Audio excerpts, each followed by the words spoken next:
Muy buenas a todos y bienvenidos una vez más al resumen del mes. Como siempre, final de mes, recopilación de las lecturas de, pues de los últimos días, de las últimas semanas. De hecho, este mes lo estoy grabando con unos cuantos días de antelación, cosa que no suele ser lo habitual porque esta semana, justamente el miércoles, estoy grabando al lunes, me voy al Salón del Manga y de hecho posiblemente cuando se estrene este vídeo dentro del canal esté volviendo desde Barcelona hacia Zaragoza, así que voy a intentar dejarlo todo bien atado, bien terminado. Como digo, recopilación de las lecturas de las últimas semanas. La verdad es que en ese sentido han sido súper variadas, ahora iréis viendo un poquito lo que os voy a ir enseñando. Sí que es verdad que había cosas que eran totalmente inesperadas, otras que todavía tengo en el tintero, que todavía no he cogido para leer. Iba a decir que con eso posiblemente ya me ponga al día, pero todos sabemos lo que pasa con estos temas y es una mentira, pero como una casa. Como digo, el tiempo es escaso, algo que ya dije también con el vídeo de la semana pasada, pero al final acabé grabando como 40 y pico minutos, editando para que se quedara en 20 y en fin, pues bueno, ya sabemos todos lo que sucede con estos temas, así que voy a intentar ir rapidito para que la cosa pues no se me traspapele tampoco demasiado. En primer lugar, el tomo 7, el volumen 7 de las aventuras de Moon Girl y Dinosaurio Diabólico, en este caso bajo el nombre Mal Sueño, que hace referencia a un personaje que vamos a ver cómo aparece y que va vinculado en cierta medida a todo lo que es el imaginario de, pues el universo de Doctor Extraño. En ese sentido me gusta porque, de normal Doctor Extraño es un personaje que me suele más o menos gustar, por lo menos el mundo que le rodea, aunque hay etapas que tampoco me convencen demasiado, y en ese sentido lo que han hecho ha sido intentar extraer a uno de los personajes más clásicos, como es Pesadilla, dándole una especie de hijo adoptivo, y lo voy a entrecomillar muchísimo, que al final lo que acaba es, entorpeciendo un poco la vida del personaje de Lunera Lafayette y que acaba teniendo su repercusión, sus pequeñas aventuras, que es lo que va a generar, el grueso, ese hilo conductor de lo que es este séptimo tomo. Sinceramente no me ha parecido el mejor, sí que lo he sentido un poquito como con más relleno, pero también es cierto que esto es lo que digo siempre, que es que venimos de 6 tomos que sinceramente para mi gusto me parecen extraordinarios, una de las series con menos altibajos que jamás he visto, así que un tomo un poquito más de transición con una aventura que no me ha acabado de convencer, pero al final también hay que decir que ha sido de las más breves que hemos tenido hasta la fecha, así que yo creo que simplemente ha sido un poquito un impasse. Además cuenta al principio con una especie de one shot con un numerito único ilustrado por Duarte, que sinceramente me gusta el estilo de dibujo, pero por alguna extraña razón no acabo de verlo con todo lo que es el tema de Moon Girl. Me gustaría verlo también en otras obras, porque no me ha disgustado del todo, era una cosa un poquito distinta a la que nos tiene acostumbrados Natasha Bustos, que en este número yo creo que ha dado como un pasito más, ha conseguido evolucionar tanto ella con su propio estilo, como hacer un poquito más mayor al personaje de Lunella. No sé muy bien si es algo fijo, si simplemente sea una cosa más experimental, pero me ha dejado un poco ahí como queriendo ver qué es lo que sucede con el propio trabajo de Natasha Bustos, Tamra Bonvillain en su línea, con ese tipo de color tan estridente, a lo mejor un poquito menos de lo que teníamos en otros números, que además ya sabéis que a mí es algo que me fascina. Así que como digo, en general no es un tomo que me parezca excesivamente reseñable dentro de todo lo que es la colección que hemos tenido hasta la fecha, pero sinceramente sigue mereciendo la pena. Aquí se acaba el terreno superheroico, se acaba un poquito todo lo que es el tema más infantil y pasamos en este caso a hablar de Sex Criminals. Sex Criminals, esa aventura que nos están narrando entre Chip Zdarsky y Matt Fraction, y hacía muchísimo que no lo tocaba. Ya sabéis que me leí el primer número en su momento, el mes pasado leí el segundo y ahora he recopilado lo que son los tomos 3, 4 y 5 y creo que más o menos ya estoy al día. Poco a poco las aventuras de John y Susie se van complicando, vamos viendo cómo toda esta movida de cuestiones de ladrones espaciotemporales a través del tema de los orgasmos, en fin, una cosa que en parte también puede recordaros, y lo voy a entrecomillar muchísimo, a lo que podemos ver en Umbrella Academy, pero repito, se les empieza a ir de las manos, empiezan a encontrar a más personas como ellos, pero con unas habilidades un poco especiales, mientras que Susie yo creo que todavía no ha encontrado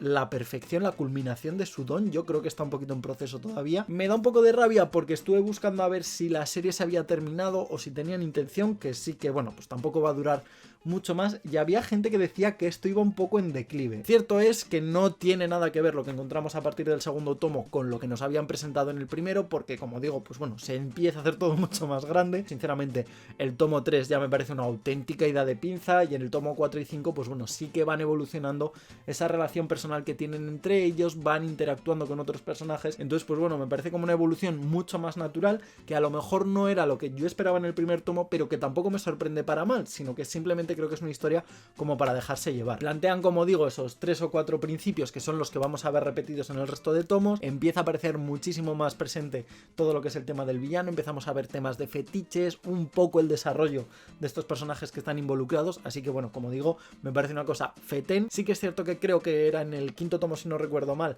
entre Fraction y Zdarsky, empiezan como a experimentar con la narrativa y a mí me saca un poquito y me ralentiza bastante el ritmo de la historia que me están contando. No obstante, habiendo leído otras cosas de Zdarsky, me parece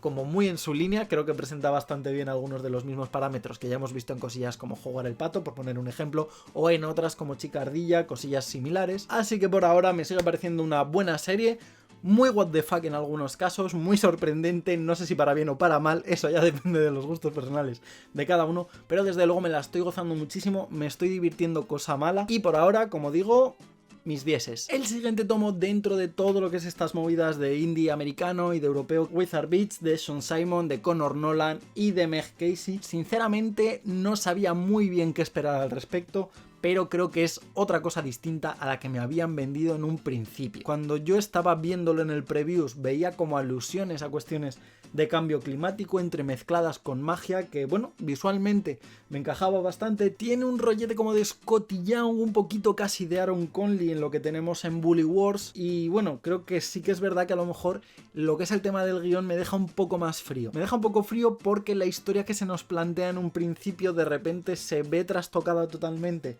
para contarnos algo muy diferente a través además de capítulos súper cortos. Un universo muy chulo porque partimos de la base de que Hexley, que es un joven mago, decide abandonar sus tierras natales, están en medio de un conflicto y además como que sí que les está afectando el tema del cambio climático. Él viaja a Wizard Beach, que es la playa donde está su tío, para, bueno, digamos aprender un poco su magia y poder llevársela de vuelta para solucionar todo lo que es el conflicto bélico, y allí se encuentra con que su tío Salazar lo que ha hecho es abandonar ese mundo de la magia, pues bueno, para limitarse a vivir lo que podría ser una especie de día a día en la playa, con fiestas, con tranquilidad, con relax, mientras que nos van presentando a otros amigos que tiene del ámbito mágico, vemos cómo conviven con un mundo de humanos que para mi gusto no explotan para nada. En fin, una narrativa como muy amena, muy ligera, pero que a la par tampoco es que tenga un gran trasfondo que nos vaya a contar nada. Realmente además la parte que sí que tiene mucha más chicha es cuando él regresa a su tierra natal, pero apenas nos lo explican en un par de números, mientras que una historia que al final se acaba convirtiendo en algo súper chorras y que se ve venir prácticamente desde el principio no aporta demasiado, así que bueno, en fin, lo dejamos un poquito ahí en el aire. No es para nada mi cómic favorito de este mes, sinceramente. Es un universo que me parece chulo, si lo siguieran explotando posiblemente le diera una segunda oportunidad por ver qué es lo que van haciendo, porque me quedé con ganas de ver más desarrollado todo esto que nos estaban contando, pero como tomo único no es que merezca demasiado la pena. Un tomo que le compré por Wallapop a una suscriptora de Mariko Tamaki y de Gillian Tamaki, al que le tenía unas ganas estupendas, que en este caso, bueno, me lo he comprado en inglés porque me resultaba bastante más barato, que es This One Summer, y que en español creo que se tradujo como Aquel Verano, publicado por La Cúpula. Una historia como muy costumbrista, simplemente de lo que viven entre dos jóvenes adolescentes en, bueno, pues una especie de poblado durante un verano, que es donde van a pasar las vacaciones, amoríos de verano, desamores, historias sobre mayores que afectan a los más jóvenes, historias de adultos que, bueno, pues repercuten en todo lo que es el ambiente familiar, familias no disfuncionales, pero sí muy diversas a la hora de funcionar dentro de sí mismas, relaciones también entre adolescentes donde uno tiene 15 años, el otro tiene 13, entonces se supone que se tienen que llevar bien, pero ven el mundo de una forma completamente distinta, cuestiones de físico, de cine de mayores, en fin, la verdad es que me parece, como digo, una cosa muy delicada, muy fina, con la que es muy fácil empatizar. Y aunque la historia comienza con Rose y Windy como protagonistas principales, que son estas dos jóvenes que vemos en portada, no gira todo en torno a ellas, sino que más bien lo que nos narra es todo un contexto a través, como digo, de únicamente un verano. Me ha sorprendido muchísimo y para bien, porque creo que yo esperaba algo como más centrado en las protagonistas, que no sabías muy bien hacia dónde te iba a llevar, pero que tenía a ellas como hilo conductor y de repente te abre las miras, te convierte todo lo que es el contexto, todo donde se están moviendo, en una historia como más única, que va teniendo distintos hilos conductores que a la vez se van entrelazando. El dibujo de Gillian Tamaki, súper delicado, súper fino, me recuerda bastante, eso sí, a los trabajos de Jen Wang en cosas como El Príncipe y la Modista o como In Real Life, en la vida real, todo en una gama de azules que la verdad es que me encanta cuando saben trabajar perfectamente una gama monocromática, porque creo que le da un toque muy especial, muy sobrio, muy tranquilo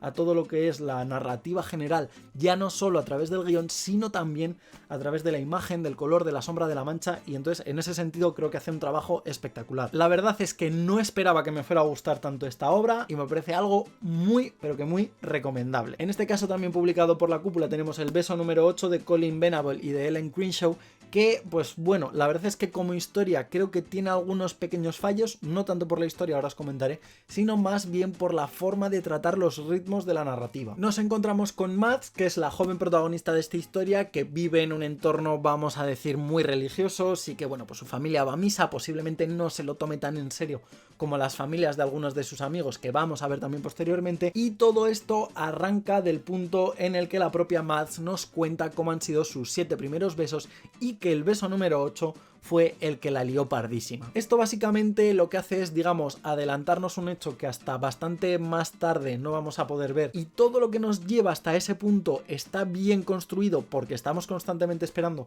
que llegue ese punto para ver también las consecuencias que va a tener, pero el problema es que se mete entre medias una segunda historia sobre, bueno, pues su pasado familiar, que creo que de repente pasa a sustituir a lo que es el hilo conductor principal. No quiero spoilear demasiado porque sería spoilear gran parte de la gracia que tiene esto desde el principio de las páginas del cómic, pero como digo, de repente esta historia familiar se interpone de gran manera y creo que, aunque sí que tiene un punto de vista muy interesante porque es un tema del que generalmente se nos habla desde un lado, pero no de cómo afecta a lo mejor a todo ese círculo, a toda esa familia que pueda estar viviéndolo de cerca, sí que es verdad que pasa a cobrar un gran protagonismo que de repente, una vez se resuelve, se pierde casi por completo, y de repente pues bueno, nos encontramos de nuevo, como digo, con esa pequeña historia de amor, de romance, más religión, más concepción social, más bueno, un número de cosas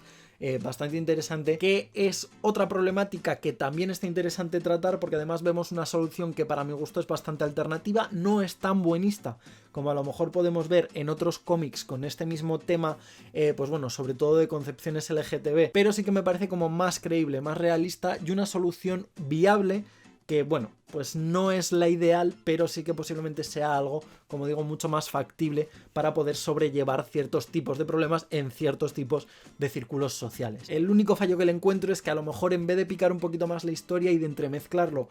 sí que es verdad que se van comiendo cachos unos a otros y se van rompiendo un poquito la narrativa, pero por lo demás, como digo, me parece una obra estupenda, muy recomendable. De hecho, me atrevería a decir que incluso en círculos escolares, para que, bueno, pues se vea también esto desde un punto de vista del instituto, de cómo afectan también a algunos de sus compañeros algunas de estas cuestiones, así que otra obrita muy recomendable. Vamos a seguir con algo que le tenía muchas ganas, porque de hecho yo tenía la esperanza de que en algún momento esto saliera en España por parte de ECC, porque sacaron en su momento Los Ogros Dioses con ese primer volumen de pequeño en el cual nos contaban una especie de lore como muy mitológico, además llevado de la mano de Hubert y de Gatiñol, que la verdad es que me encanta cómo trabaja gráficamente los blancos y los negros, ya lo vimos en Piece-to-Be, y en este caso me he hecho con la segunda parte, con Half-Life con Mestizo, que creo que en francés se llamaba como Demi-Sang, pero bueno, la verdad es que no estoy tan acostumbrado a leer en francés y posiblemente se me hiciera un poquito más de bola. Sé que han sacado la tercera parte, de hecho es la que estoy esperando y es la que me motivó por fin a hacerme con la segunda para poder continuar conociendo esta saga, y aquí nos hablan de un chambelán que, bueno, lo habíamos visto también en cierta medida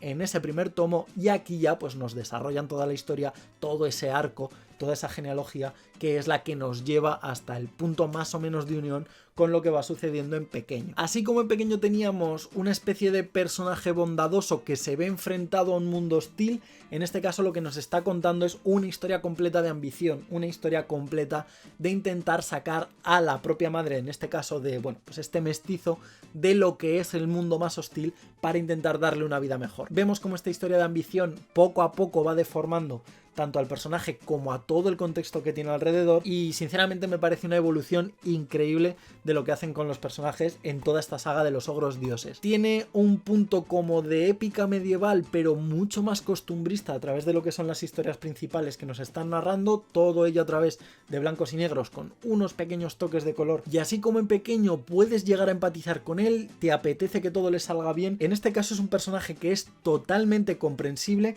pero que la verdad es que está hecho para odiarle, está hecho para que realmente veas lo más bajo del ser humano. Creo que es una de estas cosas que jamás entenderé cómo no está llegando completa a España, porque me parece una auténtica obra maestra, me parece súper ligera de leer, súper profunda, súper entretenida, así que como universo me parece súper rico. Y repito que me da muchísima pena que no esté llegando. Si no tenéis ningún problema en leer en inglés o en francés, os lo recomiendo ya. Por otro lado, de Carmen y Laura Pacheco, Divas de Diván, y esto me parece, vamos, una auténtica maravilla. Esto es simplemente un cómic, un libro de ilustración que está hecho para disfrutar y para nada más. Para disfrutar, para relajarse, para tomarse mientras tanto un café y para hacer de tu vida un completo drama sin sentir ningún tipo de culpabilidad. Nos va contando desde el punto de vista de distintos personajes, por así decirlo, porque tampoco es que tenga un hilo conductor. Pues bueno, como digo, lo que es un poco el querer la vida de lujo, ¿no? El querer vivir a tope, a trenísimo con la vida, de lo que puede ser, pues bueno, intentar que tu vida sea como una especie de alta sociedad, casi de novela, mezclado con otras personas que parece que viven en una película de blanco y negro donde todo es dramático, donde todo es exagerado. El querer ser retro, ser vintage, ser sublime, ser muy decimonónico en redes sociales, en fin, como digo, me parece una visión muy divertida, muy estupenda, de algunos aspectos que posiblemente nos queden ya como muy añejos y de cómo es de absurdo intentar recuperar algunas acciones o de cómo podría llegar a ser todo esto en un mundo muchísimo más contemporáneo. Un trabajo espectacular en gamas de blanco, de negro y de dorado, que la verdad es que creo que le pegan que ni pintado a todo lo que es el trabajo de Pacheco y Pacheco, así que como digo, si lo que os apetece es algo como ligero, algo que simplemente sea para divertiros y disfrutar, esto me parece una auténtica chulada. Y en terreno español, antes de irnos hacia todo lo que pueda ser el tema de manga, los dos siguientes tomos, el segundo y el tercero, de Máquina Baja, El último chorizo. El segundo de 1987 y el tercero de 1989 a 1990, aunque aquí en el Lomico os habéis columpiado dolmen porque pone de 1989 a 1980, pero bueno, aquí está, aquí lo tenéis bien. Pues bueno, Máquina Baja en su línea nos cuenta más o menos esa vida, esa continuación entre comillas, aunque tampoco es que tengan un gran hilo conductor, de las aventuras de Maki, de Popeye, del pirata, en esa vida como barrio bajera, llena de prostitución, llena de delincuencia, llena de policías corruptos, de violencia, que además está como rebajado, está todo como muy hecho absurdo en un modo de vida que, como digo, es muy de los 80, en ese barrio chino de Barcelona. En fin, es un contexto como muy específico en el que hay que entender todo esto, donde la homofobia, el racismo, la violencia están a la orden del día, unos periodos que todavía eran casi de transición en España, que me parecen súper chulos para entender, como digo, este contexto tan específico. Desde luego no lo busquéis esperando que las cosas sean bonitas, no lo busquéis esperando que las cosas sean buenas, simplemente es una forma divertida de ver algún tipo de realidad muy concreta en España, que como digo, pues bueno, sí que tiene también una forma narrativa bastante peculiar. Cierto es que en este último tomo ya empezamos a ver cómo dejan algunos pozos estas otras realidades que teníamos en temas de Máquina Baja, vemos cómo se incluyen muchísimo más, pues bueno, personajes históricos o personajes de lo que era la sociedad del momento española, tenemos también la inclusión de cosillas como el jueves, de la obra de teatro, de momentos históricos muy específicos, y va incluso se empieza a permitir extender un poquito más las historias, hacer hilos conductores entre 3 o 4 de ellas, que es algo que no habíamos visto todavía. No me parece algo recomendable para todo el mundo, aunque yo pues me lo estoy gozando como un enano, tampoco os voy a mentir. Y ya yéndonos a temas de manga, en este caso Otherworldly Sakaya Nobu, el cuarto tomo, creo que están esperando a que salga el quinto y sinceramente ya me empieza a rayar un poquito. Para quien no lo sepa, este Sakaya digamos que es como la puerta entre dos mundos, uno que no sabemos muy bien si es histórico de fantasía y un callejón que está por ahí encerrado en Japón. Sin embargo, para ser un hecho tan fantástico, que además le permite jugar muy bien con todo el tema de la comida, ya que estamos viendo constantemente cómo hay pues bueno, esos raros entendimientos entre cosillas que pueden comer y que no pueden comer, que no saben de dónde están sacando, porque realmente la zona geográfica sí que nos va delimitando un poquito poco a poco qué es lo que tienen ellos como recurso, pues al final no están sacándole ningún provecho. O sea, de vez en cuando vemos alguna referencia, pero sinceramente creo que están avanzando como muy lento para algo que podrían explotar muchísimo más. Cierto es que los capítulos de este manga son como muy independientes, no tienen tampoco una narrativa que les vaya llevando constantemente de un sitio a otro como para permitirnos desarrollar una historia de trasfondo, pero bueno, pues sin más, la verdad, me lo voy a seguir comprando porque me gusta el tema de la comida, pero en cuanto a trama de trasfondo, pues tampoco esperéis un Food Wars, no esperéis tampoco un Oishinbo, no esperéis, pues bueno, nada parecido, porque creo que simplemente es para leerlo, para saber cómo combinan algunos alimentos, y creo que casi funciona más como manual de gastronomía que como manga en sí. Y para terminar, lo último que me he comprado este mes, este tomo 9 de Beastars, que bueno, ya sabéis que me parece una de las series de manga que me estoy leyendo y que me está entusiasmando. También es verdad que de lo que compro de manga, que tampoco es demasiado, pues no es difícil que por regla general me guste, pues si no me lo quito de encima y ya está. Como sabéis, Paru Itagaki, esa mujer con cabeza de pollo, continúa con las historias de, bueno, esta Academia Cherryton, el cual está plagado completamente de animales antropomorfizados, lo vamos a entrecomillar un poquito, y que todo parte de un asesinato inicial que yo sinceramente creía que iban a tardar un poquito más en llegar a solucionar. En este tomo ya vemos, digamos, la conclusión de esa historia y empieza a hacer hueco a otras que ya nos estaban planteando. Sinceramente, creo que de los 9 tomos que llevamos, este es el más flojo porque me resulta como mucho más de transición, sin demasiado relleno, pero cierra una historia de manera muy rápida para presentarnos la otra, que aunque ya se nos había introducido, pues bueno, no habíamos llegado a ver una especie de nexo que nos generara excesivo interés dentro de todo lo que es el tema del Shishigumi, del mercado negro. Repito, me parece interesante las cosas que plantea porque además creo que se abre una vía nueva en cuanto al tema de la resolución del asesinato de Tem en los primeros números, pero creo que pierde un poco la gracia porque lo resuelven de un modo muy abrupto y que además es casi holmesiano en el sentido de que es como, ah, el asesino eres tú, ¿y cómo lo sabes? Pues porque he hecho todo esto que no se ha visto jamás en ninguna de las páginas. ¿Me lo voy a dejar de comprar? Ni loco, porque repito que de 9 tomos es un poco como el caso de Munger, que porque de 7 tomos haya uno un poco más de rellenaco no pasa absolutamente nada, y además están ahora echando todo lo que es el anime, que yo tenía un poco de miedo de que llegaran a alcanzar a todo lo que vemos en España, pero parece que va como con calma, con pausita, todo bien hecho, todo despacio, con una introducción que me parece, vamos, una auténtica maravilla. Es para quitarse el sombrero con esos muñequitos de felpa, esa animación que tienen ahí como de slow motion, que me parece una auténtica maravilla. Eso, vamos, es canelita fina. Y repito, Beastars me sigue pareciendo absolutamente recomendable, a pesar de que este número, pues bueno, sea ya un poquito más de transición entre dos historias que en un principio no están excesivamente relacionadas. Y hasta aquí el vídeo de hoy. Como digo, estoy grabando un poquito antes de lo que es la clausura del mes, básicamente para que no se me eche encima, porque tengo que ir a Barcelona. Allí evidentemente voy a grabar el salón y además quiero preparar algunos vídeos para dentro de unas semanitas, para lo que es el final de mes y ya prácticamente para lo que queda de año. Estos días ya habréis empezado a ver que de hecho recomiendo bastante pasaros por mi Instagram, ya que llega el mes de noviembre y una iniciativa que iniciaron entre Iván Galeano y Ander Luque, que es el Reseñoviembre, donde bueno, pues con una especie de parámetros